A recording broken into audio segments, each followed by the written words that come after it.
Afternoon. Good afternoon, everyone. I'm still on UK time. Right, we're going to start. For those of you who have the pleasure of being here, you will enjoy our introduction.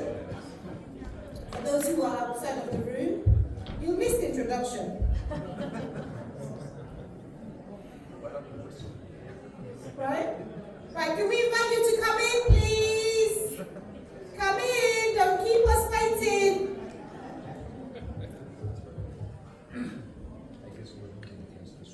Yes. All right, we'll get started. So this panel is about education. Let's go beyond learning in our conversation this morning. So for cross-border trade to work, education must connect to enterprise. Skills must meet opportunity, research must meet industry.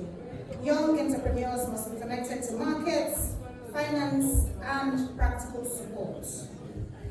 Education is the capability structure behind cross-border trade. It develops the people, knowledge, tools, and partnerships that make opportunity executable. So we're going to be discussing education as a capability corridor for cross-border trade.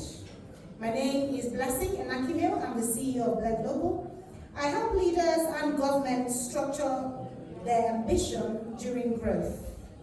This could be through transition, cross-border expansion. I make organizations performance ready during transitions by de-risking the return on growth. So I would really like to connect with you guys during the B2B. I'm going to ask my panelists to introduce themselves. We've got very little time. So I'm going to give you 30 seconds each just to say who you are, your organization, and why you are here today. So just fire 30 seconds intro, your name, your organization, and why you're here today. We'll start with you, Enzo. We'll go down that way. Good morning, everyone. My name is Enzo Carvalho. I represent the Ecoplast, Brazilian and Belgian corporation, producing sustainable school and office supplies made from recycled, biodegradable, and environmentally responsible plastics materials. I'm here today because I believe education can be a bridge between sustainability, industry, and international cooperation.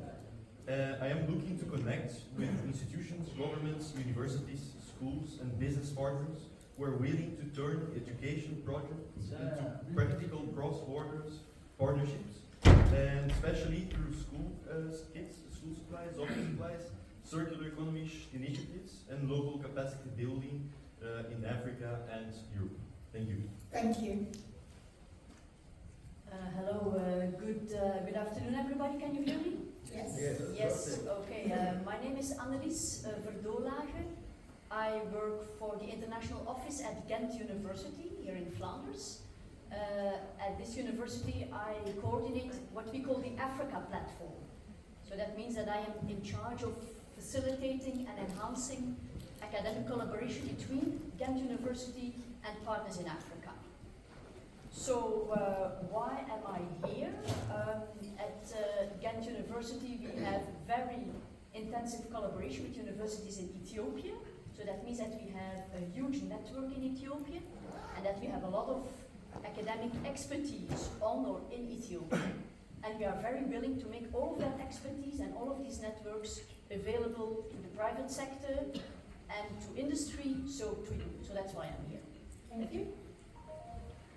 Well, good afternoon from my side. My name is Philipp from Carlowitz. Thanks for having me. I'm Professor for International and Strategic Management at ESB Business School in Reutling. That's south of Stuttgart, you know, where Portion Cities comes from. And I'm also heading the think tank doing business in Africa, which means we're doing applied research on business topics in Africa, which includes international companies, but also local companies. So any operational issues we have is kind of our research topic. And one of them we're looking into is the whole topic of skill gap, which I believe is also part or contributing aspect of this panel. Thank you. Hi.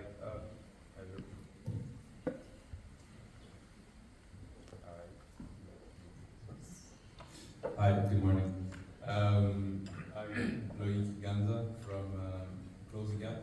We're a Brussels company, and what we do is we work with cooperation with governments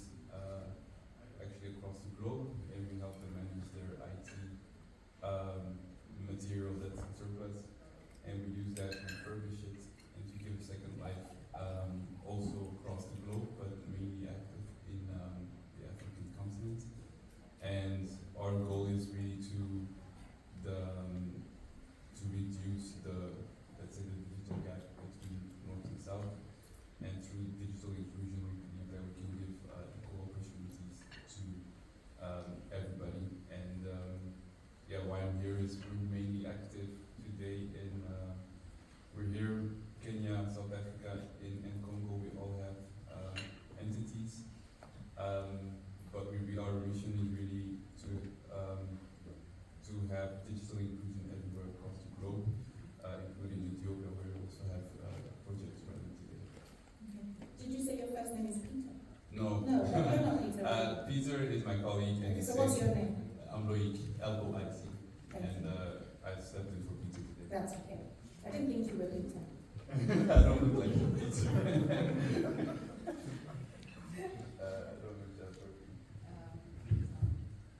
Good morning, everyone.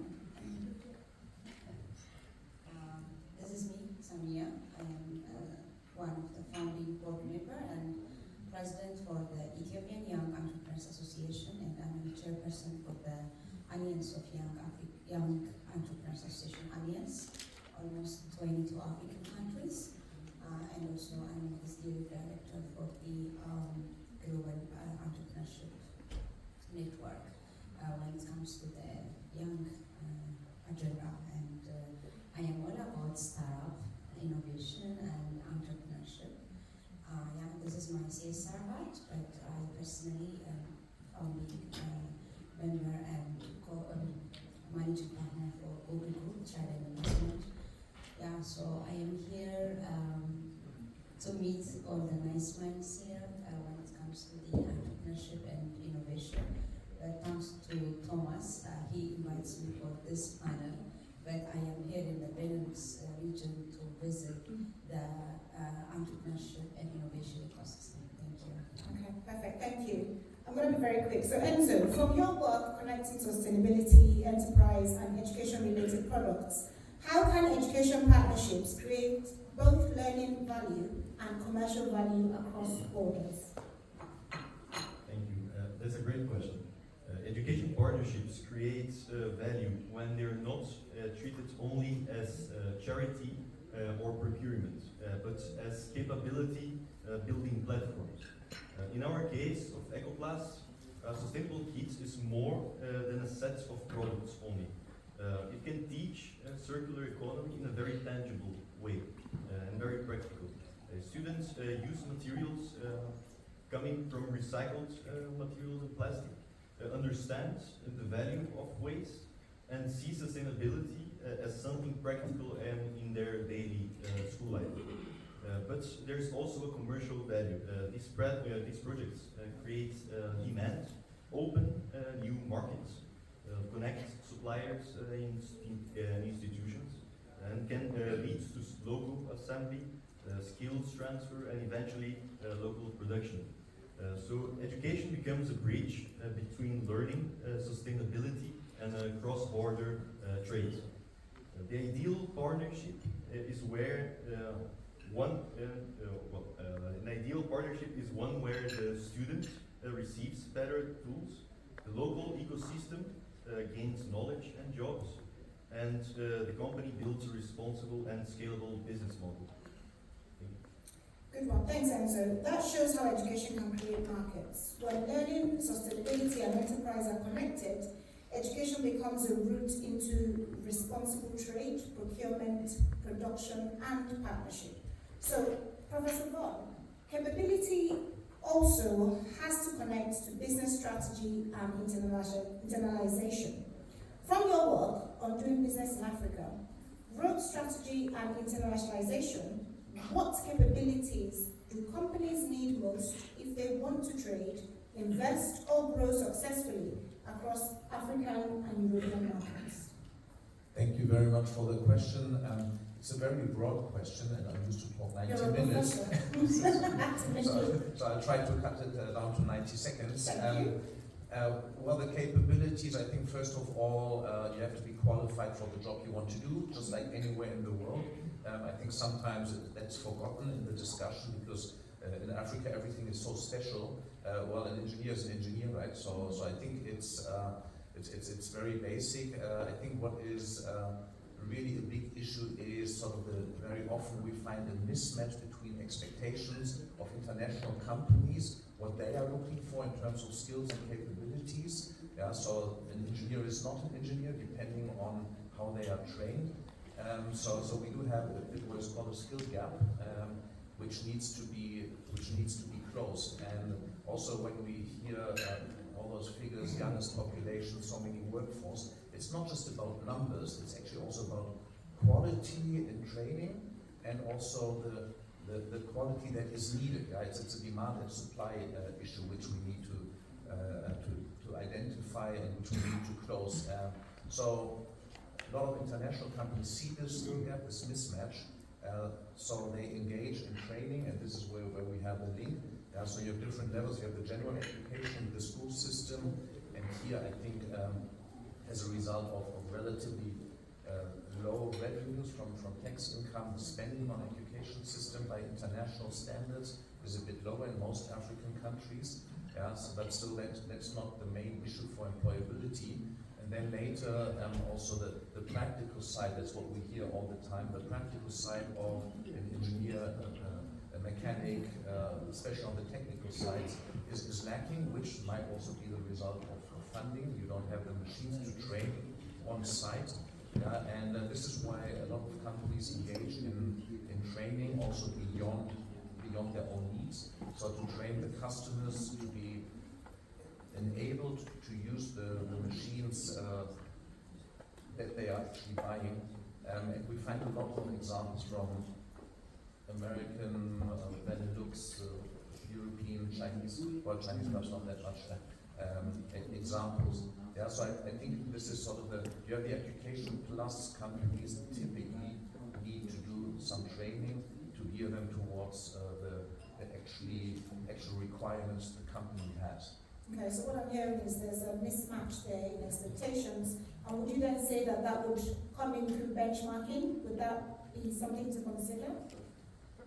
Well, I think benchmarking will just say there is a gap, but the question is how can you close it? And obviously on the policy level, education policy and funding is key to set the foundations, but then also to train the specifics to close that expectation gap. And I mean it's a real gap in terms of skills. But European companies expect other skills than are often trained in Africa. There are a lot of reasons, but then I need 90 minutes. So I think I'll make sure I get 90 minutes. And it becomes very pertinent when you localize, because then you're actually hiring a lot of people. But even if you're trading, you need your partners to have skilled staff as well to actually promote and fix your product. I mean, if you talk about after-sales service. Thank you. Thank you, Prof.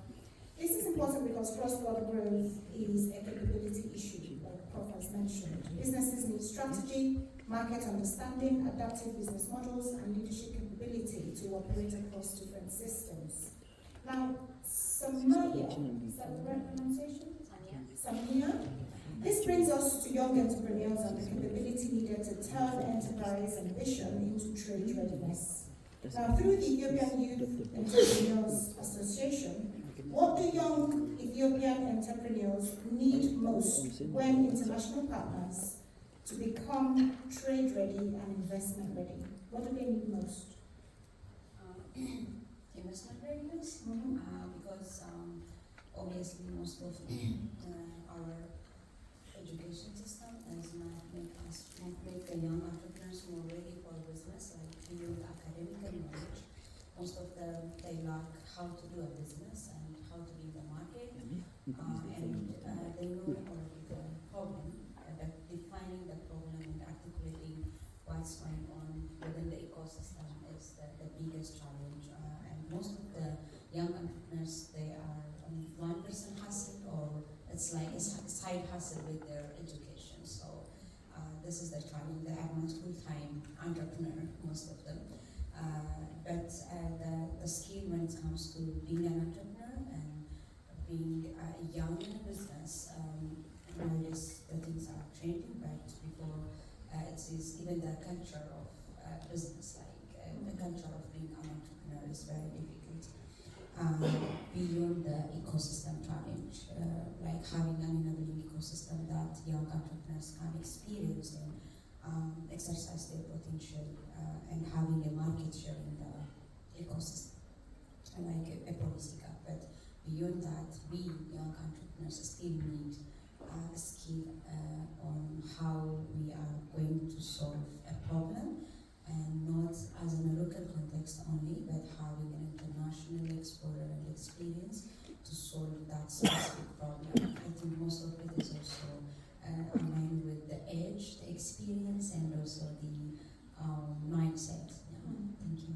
Okay, so what I'm hearing is how to do business, the language around business, the side hustle. You know, we need to change that narrative. We need to link entrepreneurship to the economy, isn't it? And I think that cuts across most of African nations, the culture of entrepreneurship. And I think if we can connect you ideally with people in the room who can help with the storytelling, perhaps. And I know I came with a colleague from the UK, Karen, are you in the room somewhere with her? So I'll suggest connect with her, and just have a chat and see what happens. Thanks for that.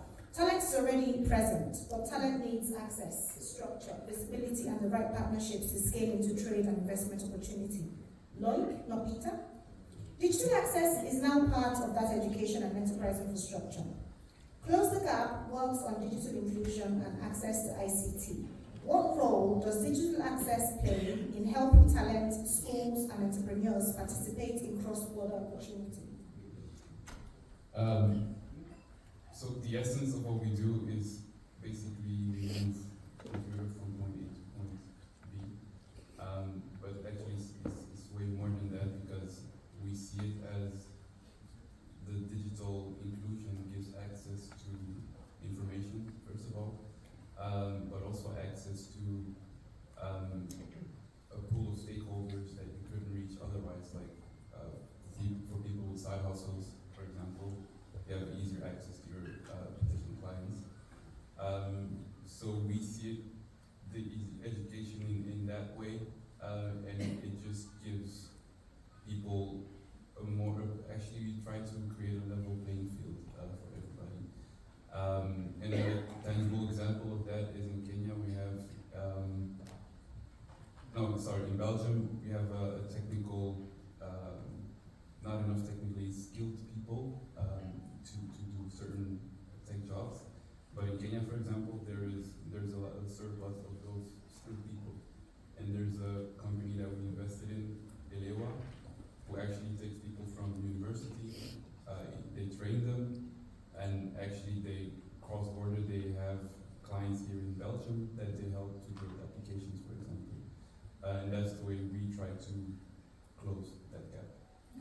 That's good, thank you. So digital inclusion gives access to information. We live in a world of information overload. Well, I think so. We have information at the tip of our fingers, isn't it? We can ask Google. My kids don't have to ask me questions anymore, they can ask Google.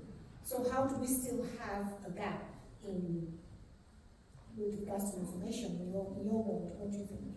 Well, if you have Google at the tip of your fingers, then it's easy. But that's not really also not our focus group, I would say. Okay. But there are people also in Belgium, for example, like when COVID hit, seems like a lifetime ago, we noticed that a lot of kids couldn't go to school anymore. Yeah. So we expected everybody to just follow online courses. And we noticed in Belgium that there are actually a lot of kids who don't have that instant access to Google. And that's the same a bit across the world, so I think everybody here is quite privileged to have some information in their pocket. But there are regions here in Leuven or in, I don't know Ethiopia that well, but in a rural area that don't have immediate access. And for those groups of people, that's the ones that we try to help as well. So it's close the gap. Are you saying that you can help close the gap by providing the physical digital device? Yes. So are there people in the room from Ethiopia here, any departments from ICT who need this sort of access? Is there IT departments from Ethiopia here? So you can. Just to add on him, it's not only for the device perspective, by the way, the infrastructure infrastructure, the connectivity, and the digital literacy by itself. It's a challenge in Africa because we can share, we have the same story though. Yeah. So I can answer that, yes. We are the IT person here. Nice. So that means two of you need to have coffee together then. Perfect. Close the gap, essentially. Yep, nice. Thanks. Thank you, Loïc, for that. This is critical because capability today also needs tools. Digital access, equipment, and connectivity affect who can learn, who can build, who can trade, and who can participate in the opportunities being discussed here today. So over to you now, Annelies. Institutional collaboration can help connect knowledge, research, and practice. From your work, building academic collaboration between Ghent University Association and African institutions, what makes an education partnership genuinely useful to both sides? Okay, thank you for that question. Let me first of all give you a little bit of context. So at my university in Ghent, at Ghent University, we have a very strong focus on Africa. We receive about 1,000 students annually from different African countries, and we have over 500 ongoing research projects with partners in Africa. But the number one focus country in Africa is definitely Ethiopia. We receive many students. There's, I think, at this very moment, about 150 students from Ethiopia at our university. A few of them are in the room here, so I'm very glad about that. We have many ongoing research collaboration. We have signed many bilateral agreements with universities in Ethiopia. We have a very active alumni chapter in Ethiopia. So we're doing research on a whole lot of different domains. It goes from food safety and security to biotechnology, climate change and sustainability, migration studies, land erosion, tropical agriculture. I mean, in all of these different faculties and research groups, people are doing research in or on Ethiopia together with Ethiopian partners. So I see a number of very concrete ways in which our network, so the university, can strengthen the network of the private companies and of the industry. Because of course what we do as a university is that we train the leaders of the future. We invest in academic research, we supervise PhD students, we organize conferences together, so we train the people of the future, which is of course very beneficial to economic development. Now, we have a very strong network in Africa, especially in Ethiopia, because I receive a lot of calls from private companies. They are looking for high potential profiles in Ethiopia. And because we have many students who have studied at Ghent University, they have come back to Ethiopia. We have a very strong network of alumni, and I can make that network available to the non-academic stakeholders, so to the private sector, for instance.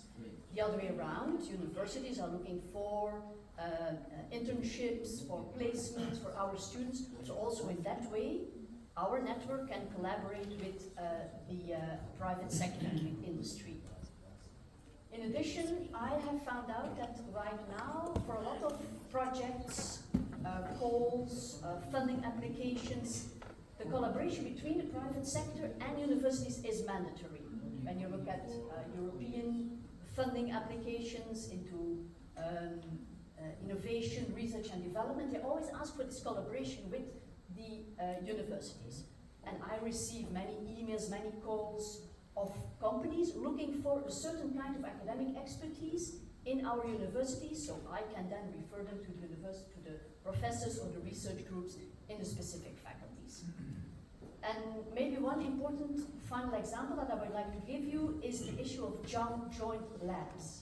This is something that we have set up already in China many times from our university, so the issue of joint labs, meaning that you share facilities, you share staff, and it's really about the valorization of research. How do you bring research to society?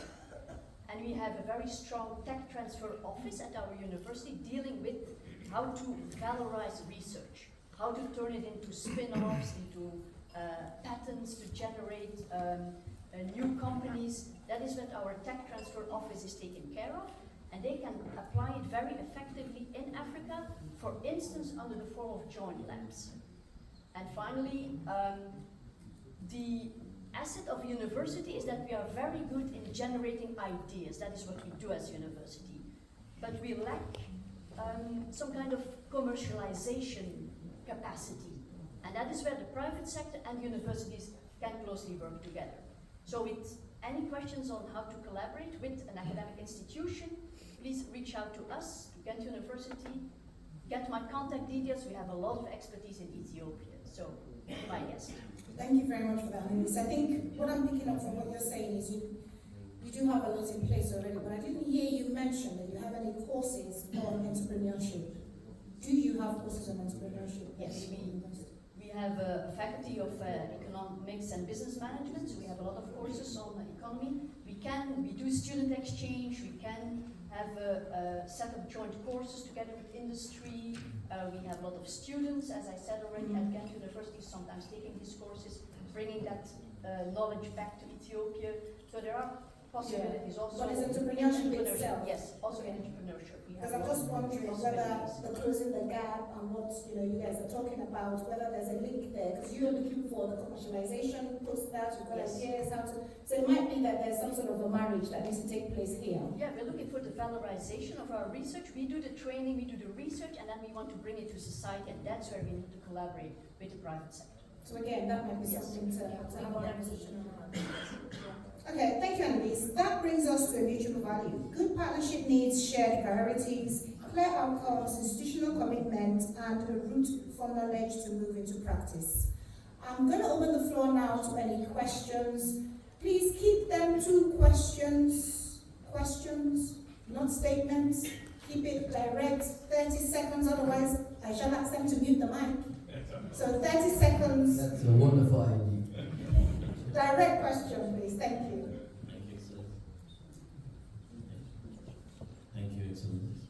Let me use the opportunity to thank the motor meeting of this event, Mr. Thomas and Mr. Enzo for your guide assistance for our School of Learning and partnership as well. You guys are amazing. My question for Ecoplast CEO of Mr. Enzo.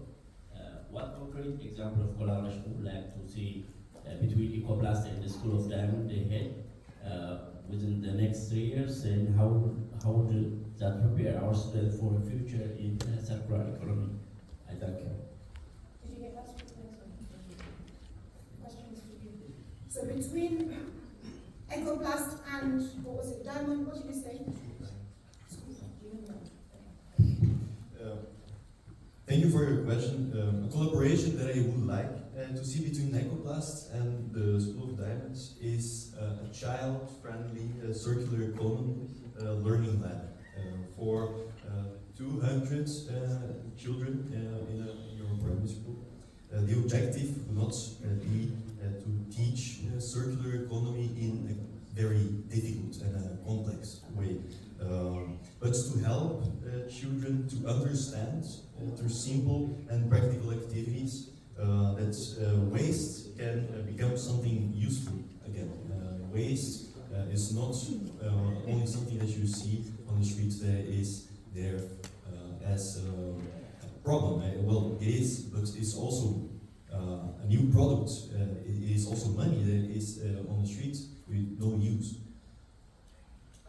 Within the next year of our collaboration, Ecoplast could support the school with the sustainable materials, storytelling activities, campaigns. We promote many campaigns in Brazil. For example, we have a project called Instituto Limpa Brasil.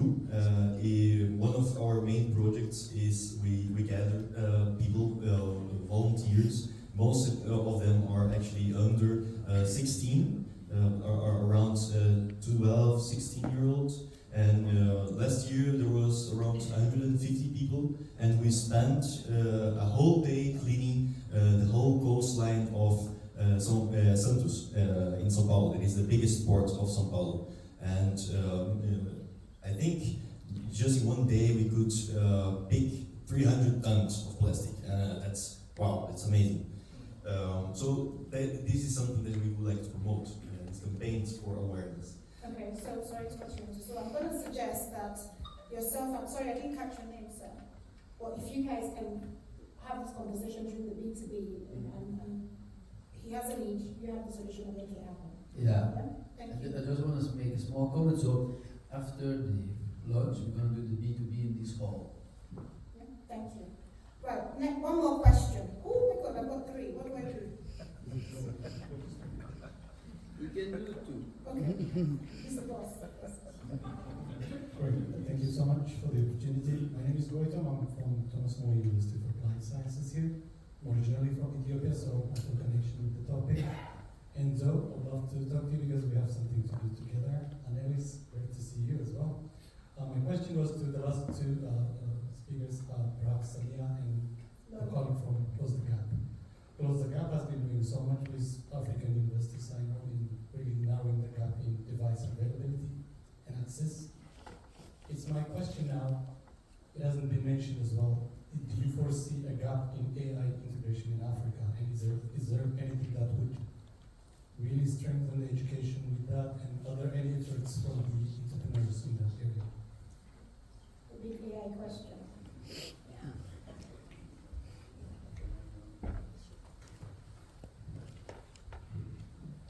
So the question is, do we foresee? Is there a gap? I feel there will be a huge gap. I think that's also what scholars say. But then is there any activity that you see towards helping that? Yes. Beyond the giving access to computers, we also actually teach people on how to use them.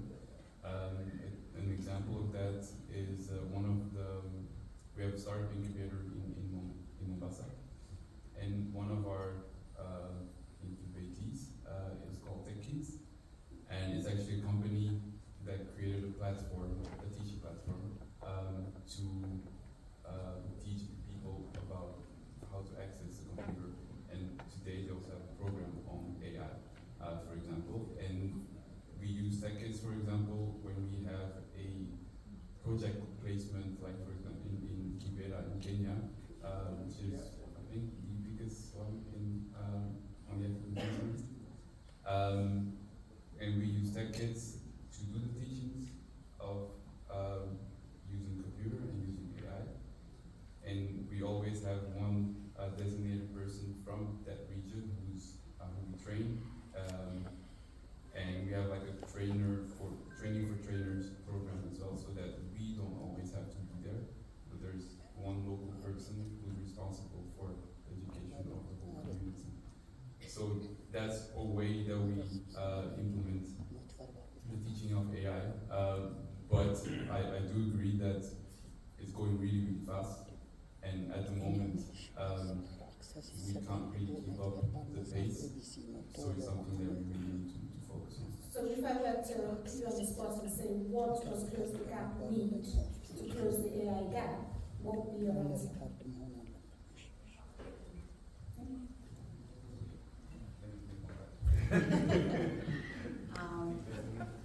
Thank you, Godu, for your question. Obviously, the gap is all about the data, because AI is all about data. So, you have Facebook, yeah? You have Facebook, yeah. So it's better to take the event yesterday. It's held with the Ministry of Planning in Ethiopia, and our Prime Minister was also attending that event, and it's all about data.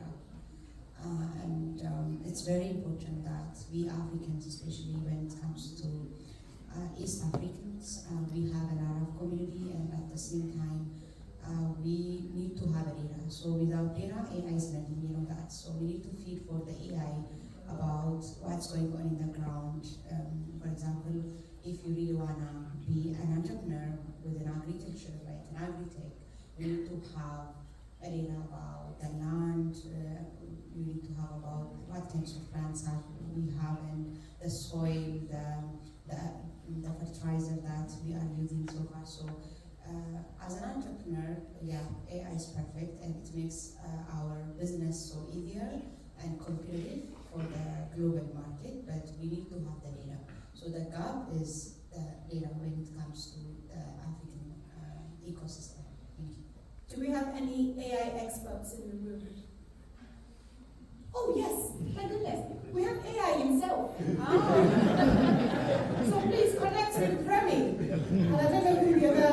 to manage, but I can carry, that's an AI there.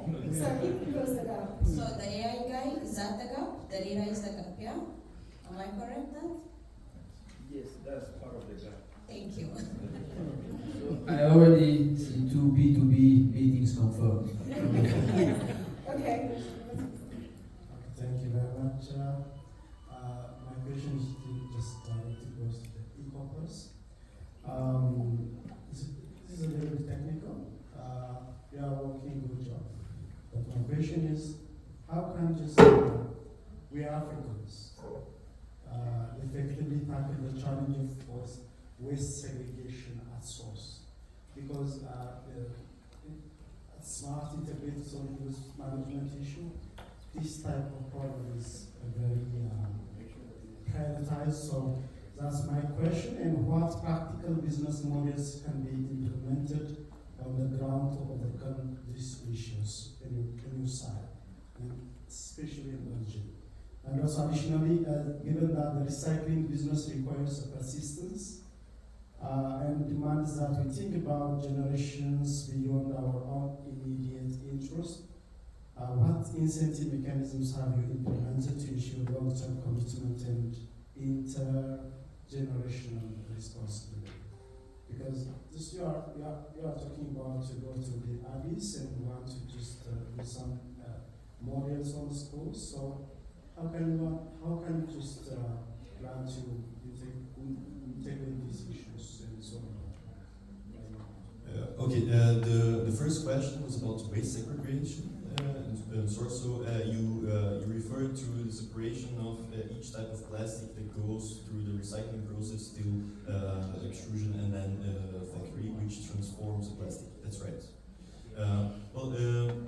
Brazil, we started in Brazil 30 years ago, and I can assure you that the situation in Brazil for plastic segregation was even worse.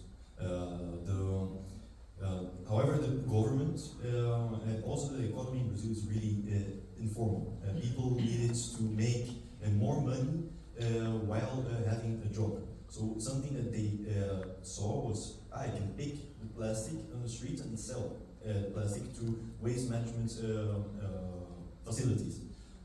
But in an example of Ethiopia, the plastic that we use, PET and also other types of plastic like PP polypropylene, they are everywhere.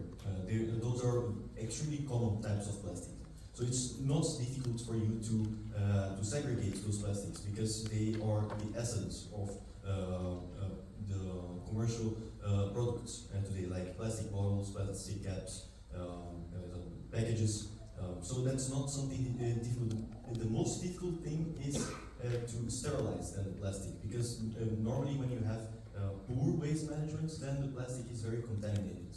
So that's something that is difficult, but with new machines, it's something that becomes every day easier.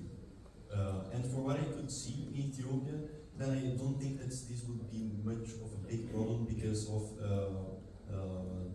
the solutions that are being applied already. And the second question was? Intergeneration.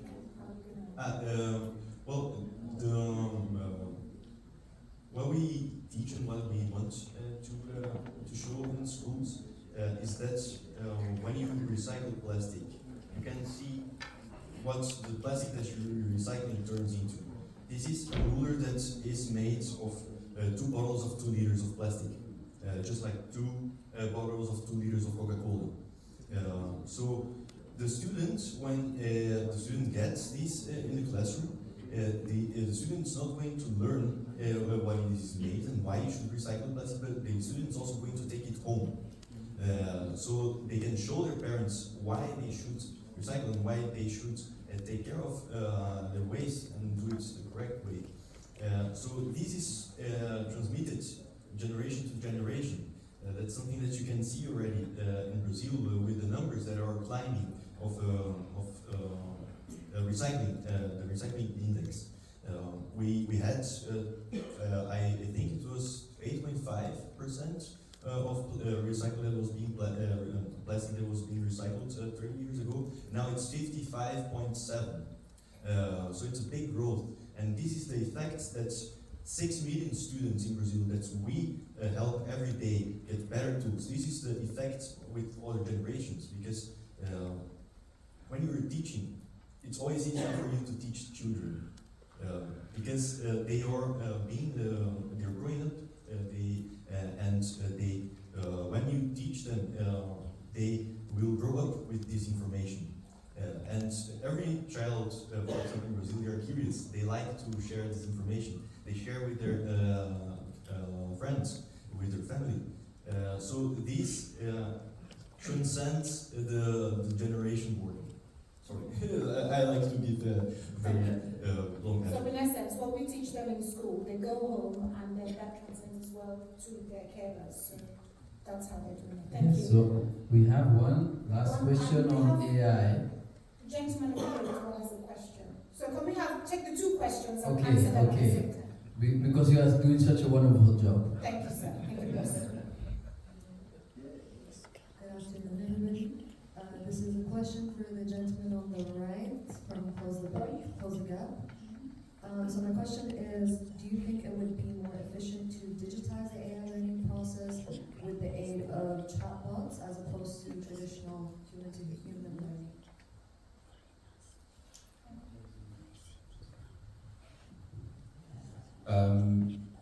Actually, yes, I agree. Not necessarily, I'm not the biggest fan of chatbots, but something in the mix between a bot and, let's say, an online learning platform. And that's also saying an answer to the question earlier. Because currently what we do, our model is mostly human to human, and that's, in my opinion, not really scalable at the pace that we're going at the moment. So an ideal mix would be like an online platform with an AI agent that you can ask questions and learn on the go. So yes. But that would only work if you actually have the device. So you have closed the gap with the device first before you can then use the device. Yes, as but technology enabled, isn't it? that we're already doing it. So the devices is not really the biggest bottleneck at the moment.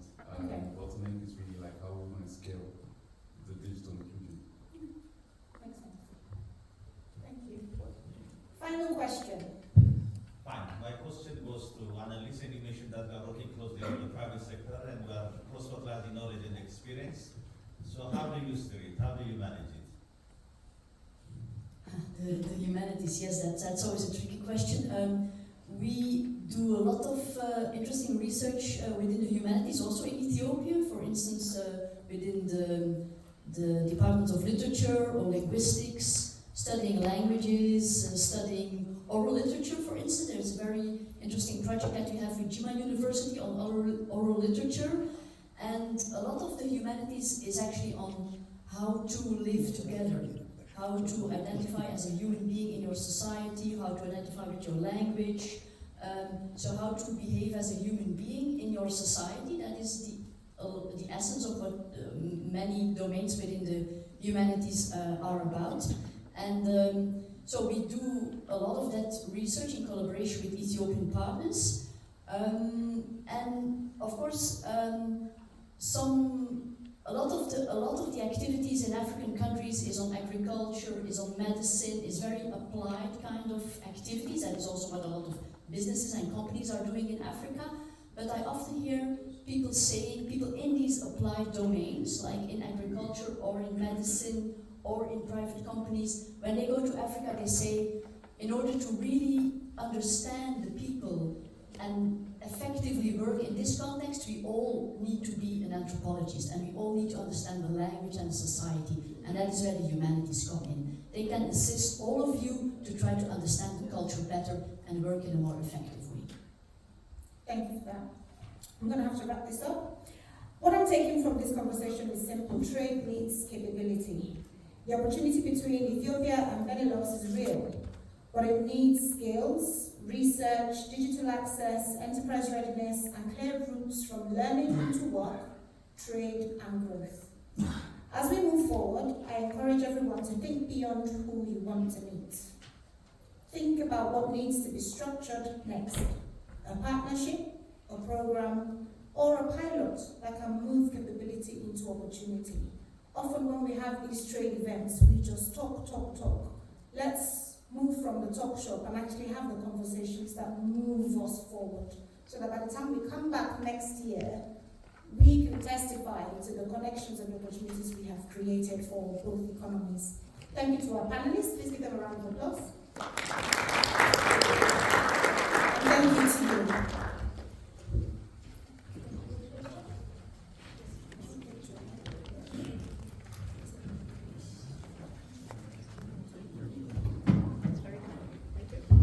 Thank you so much, and because of time, we have to shorten the panels a little bit. Whilst they take the picture, I already want to announce the next panel. There's a financial panel discussion. It's always my favorite panel, finance.